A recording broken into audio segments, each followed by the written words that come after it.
ابزار مستطیل رو انتخاب کن. یه مستطیل اینجوری رو تصویر رو میکشیم، بعد از نوار آپشن یک گرادینت سفید و مشکی بشه.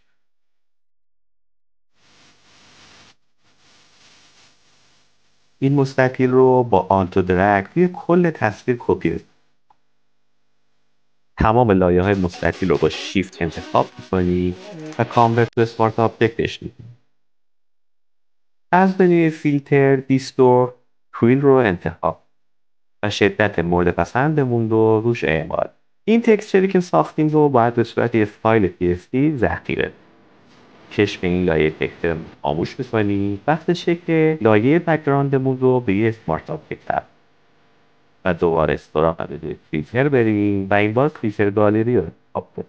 از روی منوی دیستورشن گلاس رو انتخاب تو ببینید سمت راست روی قسمت سیلیکت کنی و لود تکسچر رو بزنی و تکسچری که ذخیره کرده بودی رو انتخاب.